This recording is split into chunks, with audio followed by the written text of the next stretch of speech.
I'm here to talk about super-utilizers. It's a topic that's in the news. You can't miss it.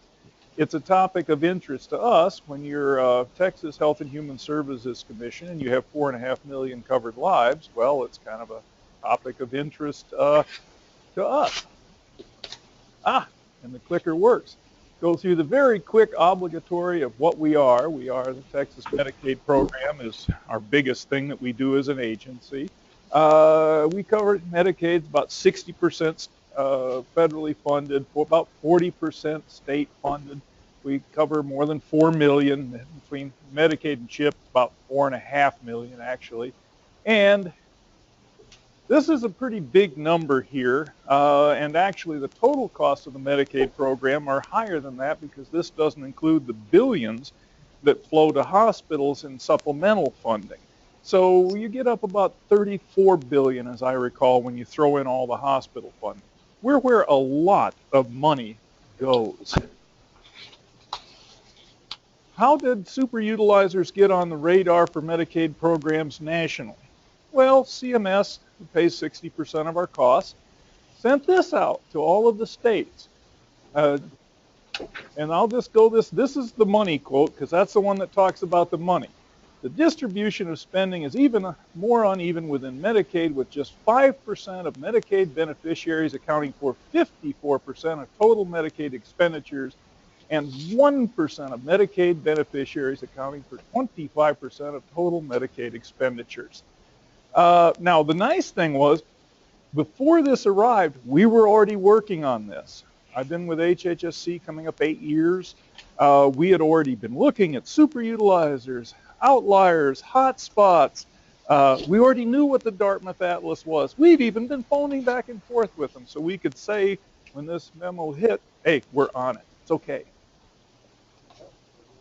And I get this every time. What is a super-utilizer? And something I have to stress is, well, it depends. There are different ways. In that case, CMS looked at simply cost. Take your most expensive patients and look at, say, the top 1% or the top 5%. But you might also look at emergency department use. Somebody that goes to the ED almost 200 times in a year. Well, that's a super-utilizer, and believe it or not, we have them. We had in our program at any given time about 1,000 people that would hit an ED 30 or more times in a year. That's a lot of ED. You can look at inpatient stays. You can look at drug utilization. Someone who is getting a half a dozen different pain meds from a dozen different docs, well, they're a super-utilizer. You can even look at subcategories like imaging. I had somebody with 40 CT scans in 1 year. They don't need a reading light. They glow. And what I want to try and hit on is there's a discussion, and some might say a controversy. Well, don't they just regress to the mean? Well, again, it depends. You have some super-utilizers who are short-term. They have a catastrophic life event, a big car accident. They have an acute illness that passes. Their utilization spikes up, but then it does regress. But for that short term, they still are a super-utilizer. And my view is that pretty much anyone who's using a lot of health care can have it done a little bit better coordinated, and that what you're hoping for is that they really do regress to the mean. How you manage that brutal acute episode may determine whether they regress to the mean and stay there. And then we get the ones that cycle up and down, and I see a lot of those. They'll go up, they'll have extreme utilization, they'll cycle down, they'll be somewhat stable for a while, they'll maybe utilizing above normal, and then they'll go up again as things have built up, and I'll go into some of the characteristics of who they are and why. And then we get the ones the perennials. And I'd say a good group to look at for perennials are the people that I see that hit the ED year after year after year. They have high utilization, and it just goes. And maybe they go to the hospital a couple of times a year. Maybe they go to the ED 30, 40, 50, 60, 100 times a year. But it's gone on for some cases years. And we joke that, you know, no regression to the mean, you must intervene. And something I'll hit on, and this is maybe, in Dallas I had 30 minutes to do this, and here I have 45 before the Q&A, so you get 50% more details than Dallas got. I hope you appreciate that. Super-utilizer populations are distinct subpopulation. That's where people tend to get hung up, is that the difference between an ED super-utilizer and an inpatient super-utilizer can be pretty big. They can be different subpopulations. You can have people that only go to the ED and never go in the hospital, people that only go in the hospital and never go to the ED, and then there's some that said, why not use both? But depending on where you look, you're going to find things in those populations. And again, you're going to have young populations, older populations. You know, it's not one blob that we can just call super-utilizers. And that's where I think people tend to get hung up on the interventions, is they haven't really looked at the distinctness of the populations. And I put this in, and since this is a data crowd, dive deep into the data. Study your population. We spent years looking at who is our super-utilizer population. What things are they using? What's wrong with these people? Well, they're really sick. This is something, and I don't know if I'm the first one to use it, I can't be, but I got a request from a super-utilizer project in Houston if they could borrow this slide and work it into their slide deck, so I guess it was pretty good. But what I'm trying to hit at with super-utilizers, no super-utilizer as a general rule has just one thing wrong with them. That just really doesn't happen, not among the ones that tend to go up and stay up. Yes, you know, someone short-term super-utilizer, the one thing wrong with you were in a car wreck, you got better, but among the ones that tend to be my perennials, 4 legs, chronic conditions with an S. Again, the ones that I see, it's not just diabetes that's going to do it to you. You have diabetes and something else. I see a lot of neurology issues, a lot of asthma, COPD. They have more than one thing going on. Mental illness, that is one, and again, conventional literature, conventional study, it misses it in droves. Why? Well, let's get into, somebody walks into the ED and they've got an open wound. They've got a contusion. They've got whatever. They're not coding it as schizophrenia. They're not coding it. Same with substance abuse.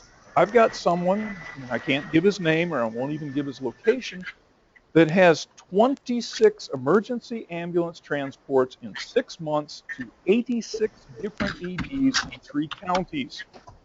This person has schizophrenia, but they are going in. They also have heart disease. They're going in with chest pain. In this case, I'm not a clinician, I work with some, but I'm going to say that their schizophrenia may have something to do with why once a week they're getting in an ambulance with chest pain. Maybe, possibly, who knows?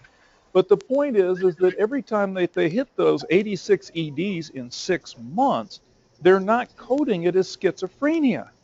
They walked in the door with a complaint of chest pain. And again, if you're someone, I get into addiction too. Addiction, rampant. I want to say you're just going to see this. It's just going to be there. There's only really 2 slides that I hope you take away. One is this chair, and then I'm going to show you a data slide that's new data. Most of the world hasn't seen it yet. Someone that goes in with a bump on their head because they were intoxicated and fell down isn't going to code as addiction. Unless you're showing up acutely intoxicated, you have a cocaine overdose, or you are, a blood alcohol 4 times more, 4 times drunk. They're going to code, why did you show up? You fell down, you got a closed fracture, you bumped your head. And going down on a standard primary or secondary review or top 3 or top 5 on a claim form is just not going to pick some of this stuff up. It's when you start looking through their whole longitudinal history that suddenly the substance abuse, the mental illness, these things come through. And when you see that, gee, this person who's in the ED or the hospital all the time for esophageal inflammation, gastric disturbance, closed fractures, contusions, cellulitis, bacterial skin infections, those are the symptoms of living alone, substance abuse, severe mental illness. And when you suddenly see this in their history, suddenly some pieces start falling in. And the one thing we can't see in the claims, but it's real important, is social factors. Well, what's a social factor? When I go home, I have a family. I make, by state standards, pretty good income. I have insurance. I have a car. I have more than one car. I have a driver's license. It's legal for me to drive it. All of those things can be considered a social factor. When I store insulin, I have diabetes, I can put my insulin in the refrigerator because I have power at my house. But now start saying that I have those other things, but in addition to this, I'm very low income. I'm staying at the Salvation Army. And when we looked up our super-utilizers, we found addresses for vacant buildings, Salvation Army, Caritas, drug and alcohol treatment centers. When we actually drove to look at some of the addresses, and it's like, wait a minute, this is an abandoned building, but that's their street address. That kind of put it in perspective that that's the other underlying thing. It's like, why isn't this person being following their treatment plan? Well, did you mail it to them under the bridge? I mean, it's just those kinds of things. I had a Brackenridge ED doc that joked, though he was not really joking, that on his way into work, he can wave at a half a dozen of his super-utilizers when he passes them under the bridge. But that's just insights that you pick up when you really start digging into the realities of this population. So again, this slide here, and if you want to steal it for some other presentation, I've already said yes once. This is data that isn't even fully public yet. The big report that I managed to talk the folks that ran this data out of a couple of data tables so I could use in my presentation. The final big report is still going through review. We hope to have it published soon. It has to be published soon because it's going to be presented in a quality forum first part of November. But what this did is this take a look at ED. We did the same thing for inpatient. And this took what's known as a thing called a New York algorithm, which was a way of looking at ED use, and it broke it out. And we said, let's go, and this goes, people that have 1 visit, 2 visit, 3, 4, 5, 6, 7, 9, 10, 14, 15 plus. And let's look and see what things that we can find. Not necessarily what they showed up for, but looking at their longitudinal history, what things do we find? Well, among people that are 15 or more times the ED, is it something of interest that more than 1 in 4 of them has schizophrenia? We ran this data for Houston, and we looked at 30 or more ED, and we even looked at like only 7 months, so their usage was much higher. What we found is looking at Houston, it was exactly 1/3 had schizophrenia, and when I ran that for Austin at 30 or more ED, the number was 50% had showed up with schizophrenia in their histories.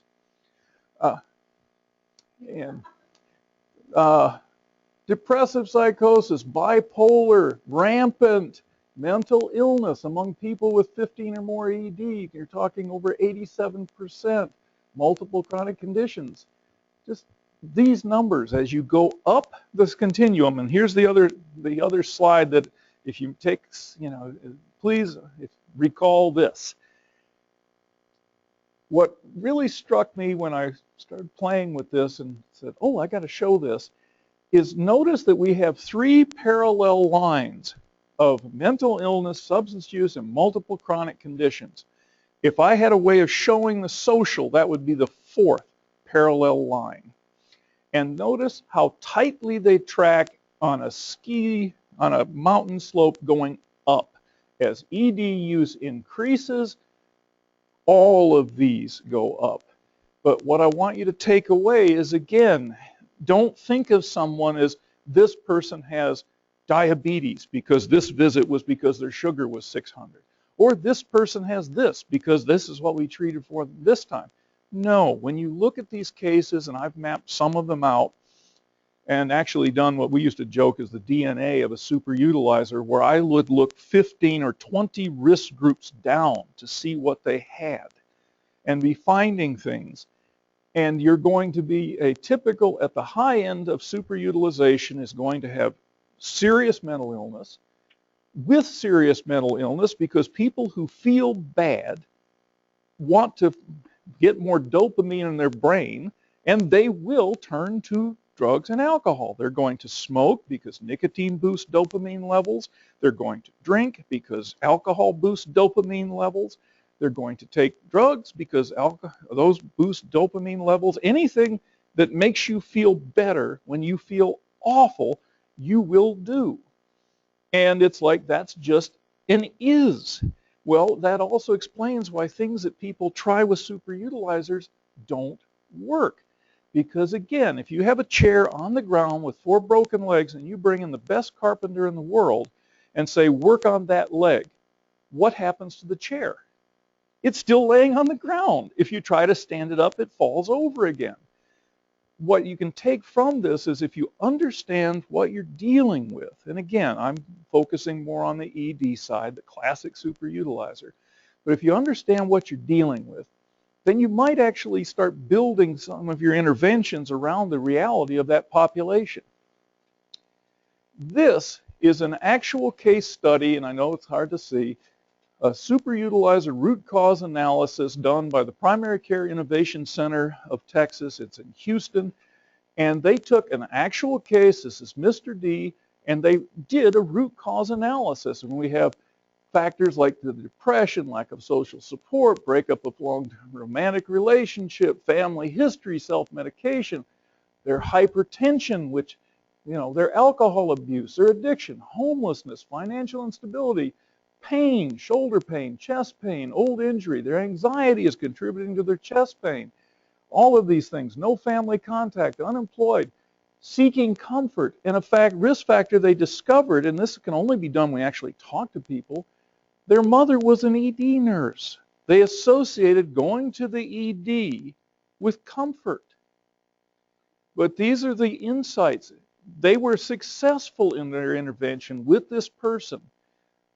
They could not have been successful without digging in, and I guess where I'm going to get at is super-utilizers, yes, I get to look at them as a data issue, but they're people, and sometimes talking to people can uncover things. And in this case, they talk to people a lot. Here's something, and I guess there's one more slide that my wife's favorite slide's coming up. I dragged her to the presentation in Dallas and even pointed her out. Healthcare is designed generally around healthy people. Most of us, we don't get sick very often. Or we have a mostly manageable chronic disease, we have some diabetes, we have some hypertension, but we take our meds and we try to lose a few pounds, we try to walk a little bit, and we generally do better. It's manageable. And round holes, round pegs. Super-utilizers are not round pegs. They do not fit well into the round hole healthcare system because they are square pegs. And if you had some square holes, and this is, square peg, round holes, round pegs fitting in, square peg tearing up the peg and tearing up the hole. Welcome to a super-utilizer. This is how we try to fix it. But you cannot hammer a square peg enough to drive it into that hole without tearing up the hole, tearing up the peg. It just won't work. You have to build your interventions around the reality of this population. What works for you and me most of the time is not going to be a good fit for this population. To use an overused analogy, right hand and left hand. You can eventually get somebody who's left-handed to use their right hand. at whatever damage to them and whatever, that you have to do to make them do it. But isn't it just easier to give them stuff that's left-handed? Easier for them, easier for everyone else. What we don't do is we haven't built some square openings for these square pegs.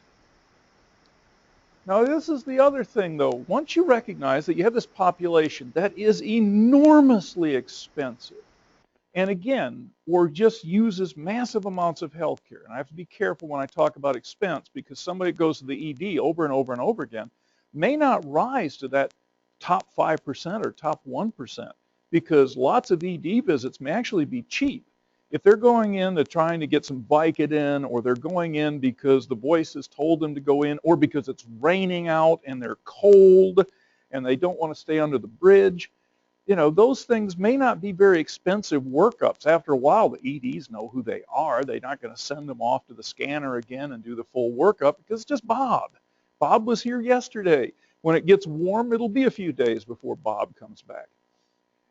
But still, this is a population that has big costs overall.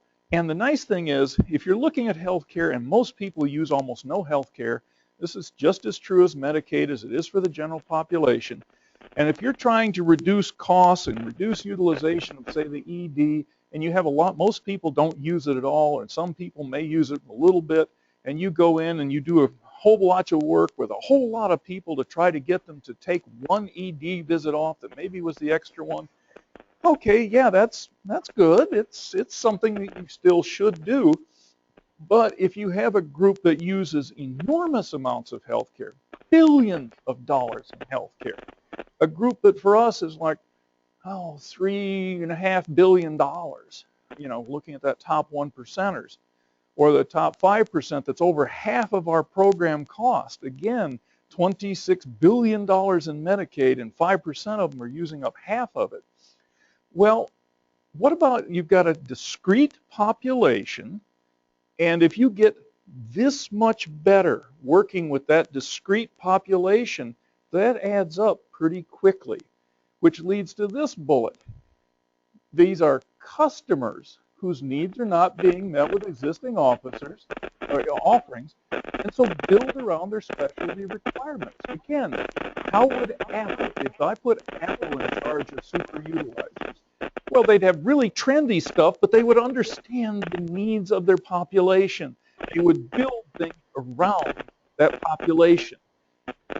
And I also like this. I have to throw this buzzword in. If this was a drinking game, everyone would have to toss back a shot. We meet the triple aim. So I tried to avoid too many buzzwords, but we meet the triple aim of population health, lower costs, and better patient experience. Again, super-utilizers, biggest opportunity available in healthcare. Not biggest problem, biggest opportunity. Now I go into what seems to work, since I'm saying they're an opportunity. And I'm going to preface it at the start with what doesn't work, because it's the standard stuff. What doesn't work is discrete interventions that look at one thing at a time. Doesn't work very well. Again, you've got a compounded problem. Someone who's got drug addiction, mental illness, maybe their asthma is what's kicking in now, maybe it's their diabetes, maybe their nerve damage is so bad and they can't feel their feet. Super-utilizers as a group have terrible orthopedic problems. Maybe it's all, but again, it's those discrete things don't tend to work. One of the greatest super-utilizers experts in the country is Dr. Jeff Brenner with the Camden Coalition of Healthcare Providers. He helped us set up our program. What Dr. Brenner would say is the evidence base for phone-based interventions for super-utilizers is zero. That basically calling up homeless people living under a bridge doesn't work very well. Then there's some other things, and this is one, and this is a homework assignment for everyone, and I actually showed this to a guy that does venture capital stuff, and he's funding wearable health. I don't know if I'll get invited to speak at their next event, but I said Google wearable health and pull up images. And what you will see going all the way down the screen is about 99% young, healthy, fit people running down the beach looking at their wrist, or running down the track and they've got some kind of thing on their arm, or looking like they just left the gym after benching 600 pounds wearing some kind of mobile heart monitor. And if you look really close, you might find one picture of an old couple on a couch. They don't appear to be really sick, but they are elderly on a couch. And if you look really close, maybe somewhere you'll find someone that might have something where you can go, that looks like a sick person. But generally what you see in wearable health, and if anybody here is in this industry, I'm not beating up on you much, is that young, healthy people design products for young, healthy people. They don't even know any sick people. They've never been sick. They don't understand the realities of illness.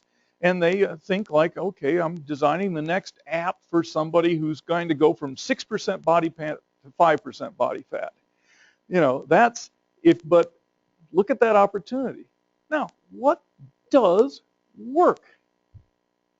And this is a tech group, but I'll say it face-to-face, the most low-tech thing you can do works.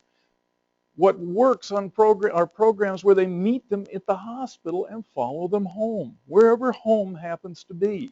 And I'll show you some of these programs. Integrated services seems to actually do some good, trying to, if you've got somebody that doesn't drive, that's battling all of these things, they're complex case, and you're saying, okay, you see the primary care here who's going to refer you to a specialist a month from now on the other side of town. Oh, by the way, you don't drive, do you?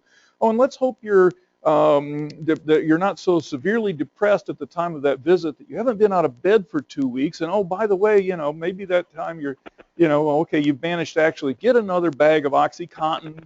So you're feeling pretty good and you don't feel like hitting the visit anyway. Again, just do it all at once. You know, and as much as you can, do it wherever the patient is. To the extent that the person has to go someplace else, your odds of success drop. Again, make your model fit the population. Don't try to make the population fit the model. Hammers will not work. And patience and persistence are key. Don't give up. This is a tough population. If they were easy, they wouldn't be here. But the key is, don't, you know, just be more hard-headed than the folks you're trying to help. You know, don't give up. Now, we have a Medicaid CHIP Super-Utilizer program. We actually have a requirement in our health plans that they're, and here's real quick what we require of them. This has been 3 years now. We require them to, A, have a plan for super-utilizers, a strategy. They have to write it down. They have to tell us what it is.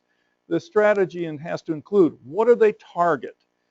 You know, are you using 6ED in 6 months, or are you using inpatient or cost or both? Tell us the populations you target.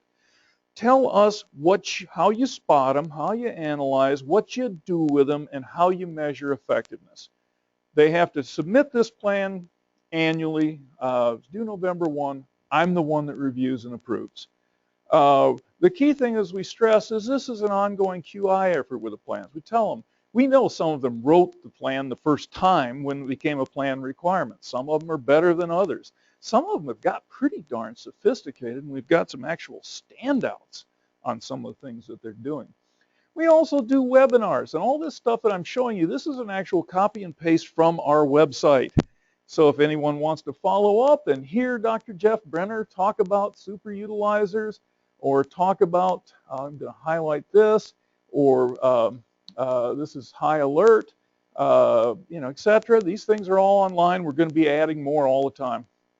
But if you Google HHSC quality, it takes you right to our site, and you can find us. You might have to go down a link or two on the site, but you will find us. Something that we're doing that we're pretty pleased with is that we carved out some scope of work. We put some money on the table, and a not inconsiderate sum. It's in the hundred, you know, all told, oh gosh, about 300,000 for both super-utilizer research and severe mental illness research analysis projects. We have a group called an External Quality Review Organization. If you have Medicaid managed care, you're required by federal law to have an External Quality Review Organization. They run our quality numbers.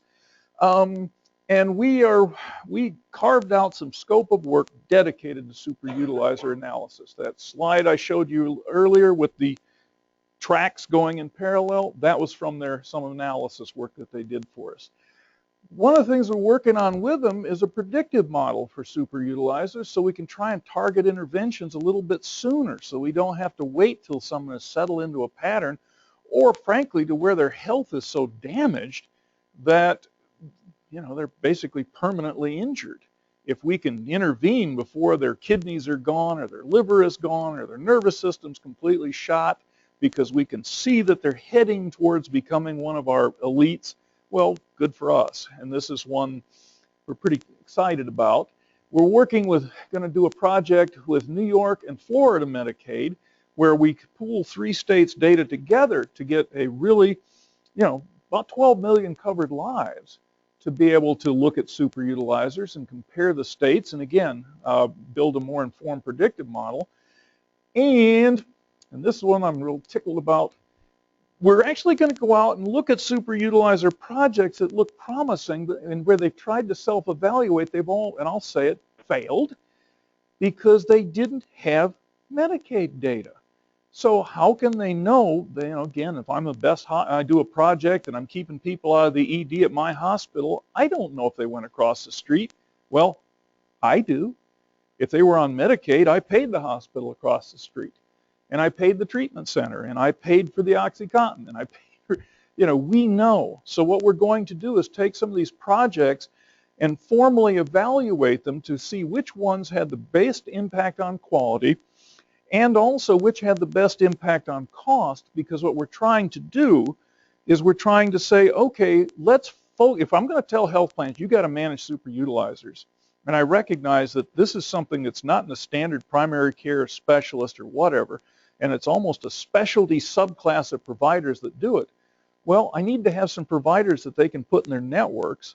I need to show them that, yeah, if you hire this group, they really do save money for Medicaid, and they reduce the things that you have financial penalties on, like potentially preventable readmissions, potentially preventable ED visits, potentially preventable admissions. You'll boost your scores. We withhold 4% of health plan premiums for Medicaid, and we make you meet certain quality metrics to get your money back. In fact, you can even get a bonus. So this population that, disproportionately does the things that can cost you a penalty, it's to your best financial interest to target them.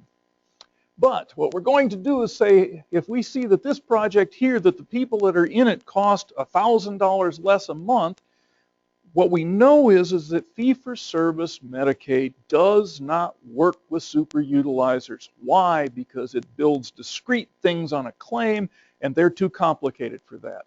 What works when you're doing a wraparound is you want some kind of a bundle, you want some kind of a capitated or a shared savings, or you want a payment model that covers all of these other things that they do that keeps this person out of the hospital. The things that, if you go out and you help this person find a place to live, where do you bill for that on a claim form?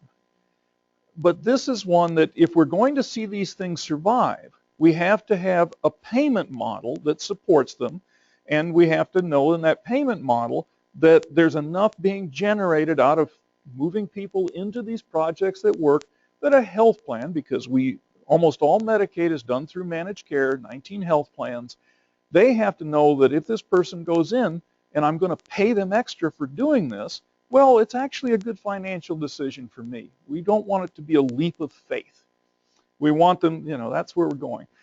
At 2 o'clock, I have a call on this. We are part of a CMS multi-state project. We got asked to join. I'd like to think it was my work, but I don't know.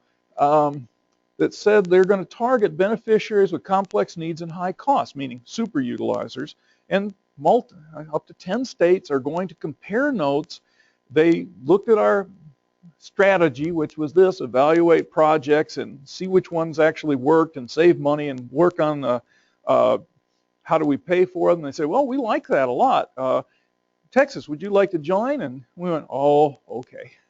But our first call is at 2 o'clock. I'll hit on this a little quick. This is our DSRIP projects, our delivery system reform incentive payment programs. You know, we have the massive super waiver. We have 20 regional health partnerships around the state. We have a lot of projects that are working on super utilizer things, whether it's dealing with serious persistent mental illness or ED reduction. But what we're faced with the same thing is these are projects that are being funded through a waiver. We want to make it, if these projects are going to succeed, where they become part of the mainstream of Medicaid so that they are sustained. That if the waiver is renewed, the most we can get is 5 years. Well, at the end of that 5 years, assuming we get it, we want to know that the stuff that's good stayed. Oh, maybe I need to click that way. Yeah, and that's kind of a breakout on it. Patient navigation. We're also working with our Medicaid CHIP MCOs to get them in super utilizer projects at DSRIP hooked up. This is one where I got to give a shout out to some people in this room who showed up, because this, you know, I told them I got this slide in here. One of the things that we've seen that seems to be a best practice and seems to work among the people that do some good in this area is they don't wait till they get a claim to find out if somebody went to the ED. If you can get near real-time ADT data, admissions, discharges, and transfers, that really helps you, because by the time all the claims come in, that person may have been back to the ED a half a dozen more times. Well, Texas Medicaid is doing a project that will detect patients entering the ED, that will make this data available in near real time. And two of the people working on it are sitting right there, show of hands. They're going to be, yes, this is a great project. And they're going to be seeking clinical champions for it. So if you're interested, here they are. Jason, just hand out lots of business cards. But this is one that really keep an eye on. This could be a potential game changer. And again, main thing is this is not pie in the sky. This has been approved by CMS and HHSC. This thing is going down the road to implementation. I love this project. I had to show something that a health plan is doing and that hit on all the things that I love. What Cigna Health Springs did, and they did this first in Hidalgo and then they moved it up to Tarrant, and I imagine soon they'll do it up in the Northeast where they also deal. But they said, let's look at our top utilizers of healthcare who are behavioral health patients. And they pulled out some names, and then they said, let's find some home health psych nurses. Let's pay them like 4 times as much as we pay a normal visit. And let's say, as far as services, you're authorized to provide anything that you think will help. Just run it. And well, what's my metric? Keep them out of the hospital. Keep them out of the ED. Keep them out of the nursing home. Keep them independent. Well, how often do I see them? As often as you need to do it. And what they've seen with this is that it just plain worked. You know, that empowering a nurse, and if you had to go out every day, if you had to go to the person who would not take their meds and keep showing up at the door until they finally did, or you had to do whatever it took, if you had to take someone who was living in a crack house and go 6-hour drive to get them into a group home so that you can get them out of the crack house, well, do it. We'll pay you. What they found is an inordinate return on investment. This is some of their numbers. And this was start of the program where they looked at the top 10 most frequently admitted members, and they went from 156 times in the hospital pre-enrollment in the program to 73. And for those of you in the healthcare industry, medical loss ratio basically means here's a percent of what we paid you, and in this case, they were all in negative numbers. And for this one here, this person cost them 23.5 times more than they were paid.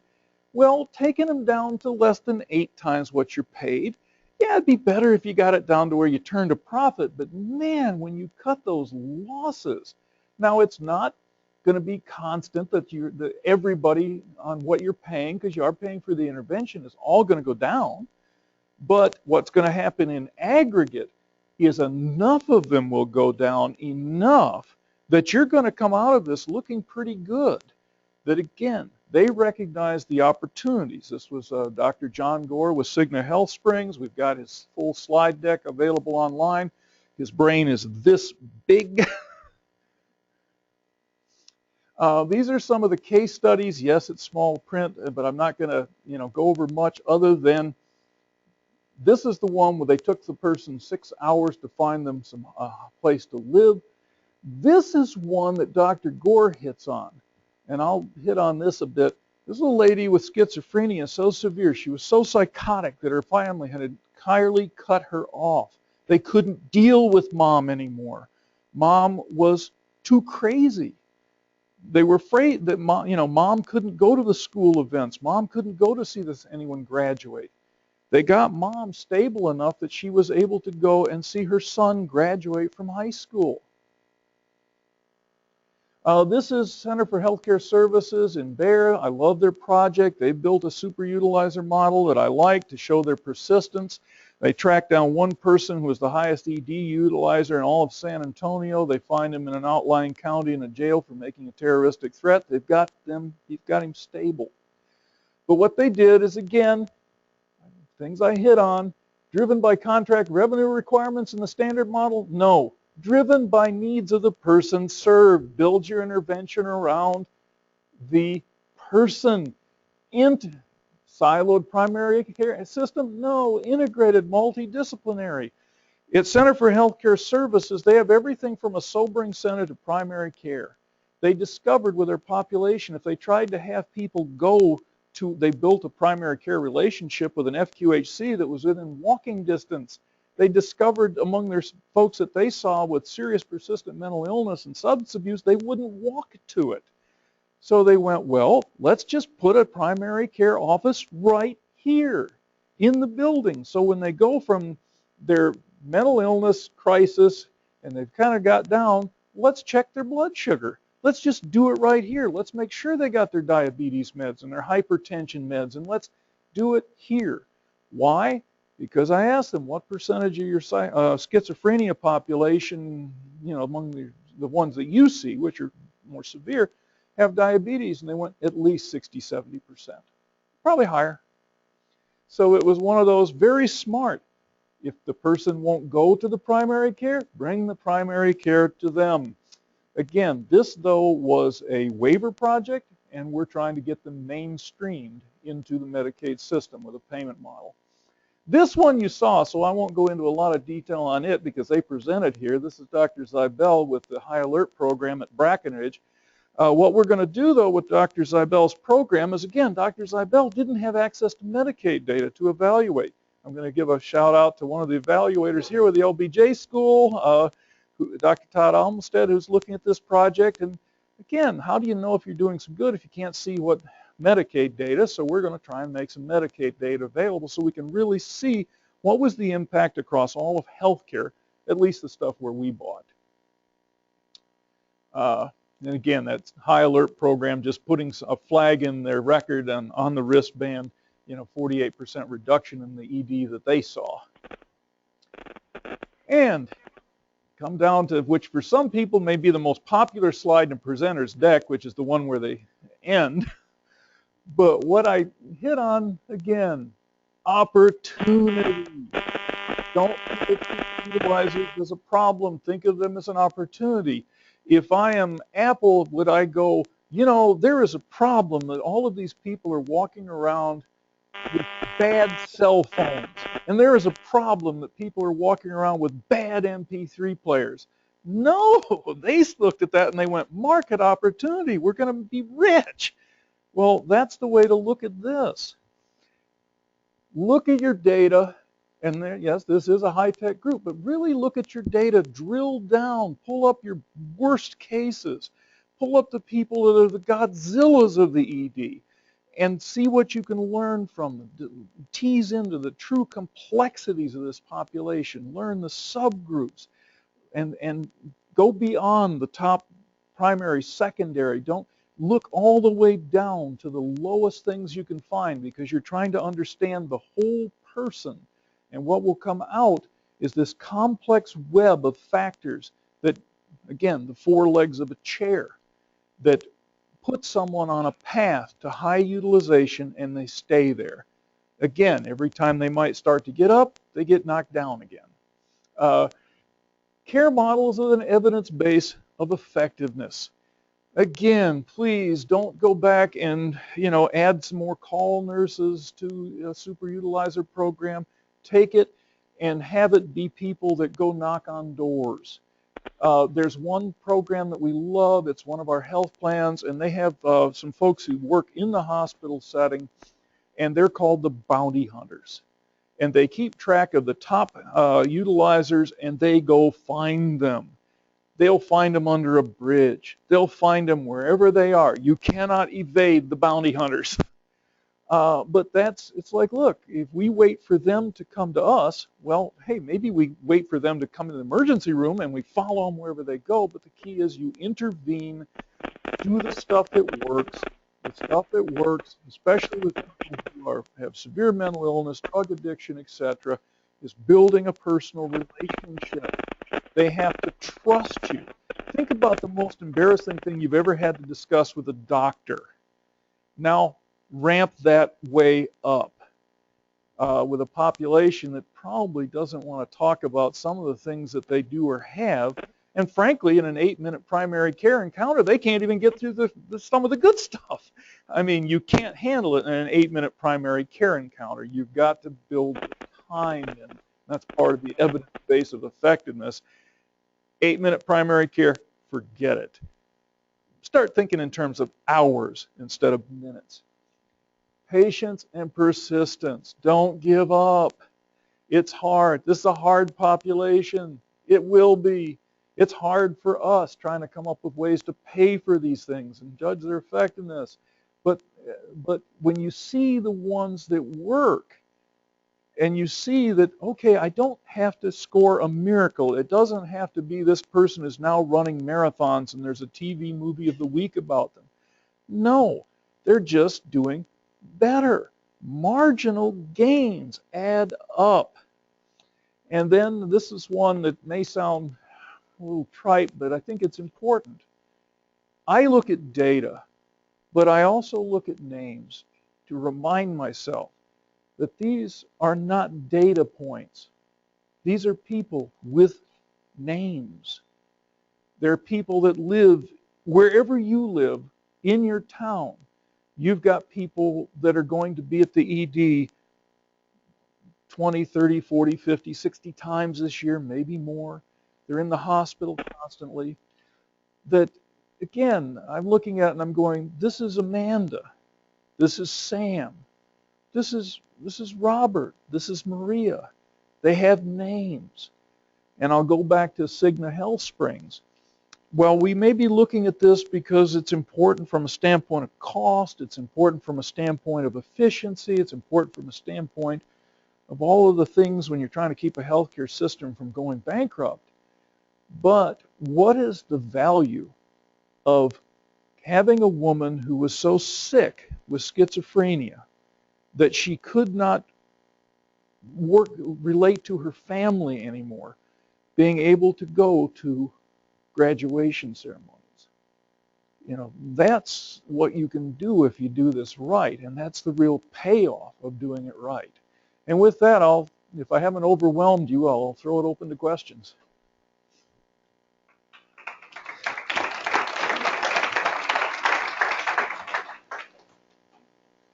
Yes, sir. James, would you consider your entire population of super users? I appreciate that the definition of a super user can change a lot, pretty dramatically. But say, what percentage do you think, just rough guess, are in some sort of a tailored, customized program to address their unique needs? Not, all I can say is not enough. And that's a trite answer. And we're trying to get better at that, spotting it. Where we are right now with our health plans, some of them are doing pretty good. But where we don't do well is we don't have the specialized providers, enough of them to do this. Where do they refer these folks? and we don't have a payment model in place to support them. But that's where we're going. We're seeing some of the projects that are showing signs of success, though, finding health plans now wanting to hook up with them because it's in their financial best interest. Health plans, particularly with the fairly recent carve-in of behavioral health, which used to be mostly fee-for-service, now it's part of them, suddenly a whole bunch of costs became apparent to them. And it's like, oh, we better deal with this because this is eating our lunch. And then when we did the premium withholds, and they're getting hammered on admissions, readmissions, and admissions, suddenly they're seeking it out. But I don't have a good answer for you other than to say not nearly enough. And we're trying to give them places to refer and give them or suggest to them payment models to support these efforts that work. And an evaluation metric that can actually show which ones work. Yes, sir? What percentage of the innovations for super-utilizers would be applied to the standard patient population? I'll give you an actually very good question, and I'll give, well, Cigna Health Springs did their first, that home health model for their psychiatric super-utilizers. They've since now rolled it out to their diabetes super-utilizers. Same model. And then they're doing it for their respiratory super-utilizers. COPD cases, asthma, people can't breathe. And they're discovering that in some cases it just made sense because the people that they were seeing with the psych nurses also had everything else. Again, no super-utilizer has just one thing. So it's like, okay, the psych nurse probably needs to have a tag team with this other person that does this, but we also have some other people that they don't have the severe mental health issues or addiction issues, but they really do need someone to manage their diabetes, take them to the store, if that's what it takes, help them with groceries, do whatever, show them how to cook a meal, if that's whatever works. But that's one where a specific model with a specific intervention, home health, was applied to kind of a broader population, still very sick, still super-utilizers. But as far as taking it to the broad population, where I think where that will go is as we get better on predictive model and kind of going, okay, here's the trajectory of someone that's going to end up at this destination. We can see where they're going if I wait 5 years or 10 years, because when I look at this population, I can see people when I look at them. If I look at people, let's say, in their 30s, and then look at people in their 50s, and I can see that the ones in their 30s had this list of things. Now I get to their 50s. Now they've got a longer list of things, but they still had all those other things, only the difference is their kidneys have failed and they're on dialysis. Or they've graduated to the elites. So trying to go, where could we take folks that are not graduated yet and try to intervene, because that's where they're headed. And we can see it. And we can see it in our model for finding it's pretty rough, but can we make it more refined so that we can ideally intervene before they got something wrong with them that's going to require tremendous amounts of expensive health care and that's miserable to live with. I mean, dialysis is miserable to live with. Over there. Yes, you. So just to bring this data, I love seeing these numbers and seeing you guys have done this. And we're still digging. We're in the... Always more digging this data. My new question is, some of these things are not news. We knew that there was a big overlap between major depressive disorder, diabetes, and chronic heart failure, etc. Given that mental health has a huge impact on the community. I think we didn't know quite how much it hit. It was bigger than I think anybody expected. Maybe that's it. I guess I thought of it as something that's been out there for a while. Other than the stuff that you laid out here, like, look, you can spend money and save more, and educating providers, what else do you think needs to be done to really get this message across? I think that, and again, I think that it's not as well known as we thought it was, the impact and the complexity of it, that chair model. Yeah, I think that's important, but probably the biggest thing is because we would ask why, and people always go big data, big data. No, I don't need big data. These people here, they stand out like flares on a moonless night. They're not hard to spot. This is not sophisticated analysis. If I can do it, it ain't sophisticated. But what we could see with it is I thought that there was an assumption there wasn't anything you could do, so you just wrote them off, or you did the wrong things and then got mad at folks when those wrong things didn't work. Why can't you square pegs fit in this round hole? We'll just get another hammer. If you look at it that way, and it's not just that you didn't see them, but yes, if we say, look, opportunity, that's the big message. They're an opportunity. There are things that work. If you do them effectively, overall, you'll get a return on investment. And that don't lose hope. It's not going to be easy, but if you stick with it and you do things that have a growing evidence base of effectiveness, then you'll see results. Don't write them off. And anything else, Jack? James, I think that. Oh, I have one question just on the super-utilizers. What is the age distribution? And have you looked at, if we intervene now at the 20-somethings, what is the savings? Well, and I'll answer some of that. Mostly super-utilizers are going to be among the elites, probably in their 30s, 40s, 50s. If you're talking serious persistent mental illness, they die about 27 years old sooner than the general population. So someone that in their 50s is old.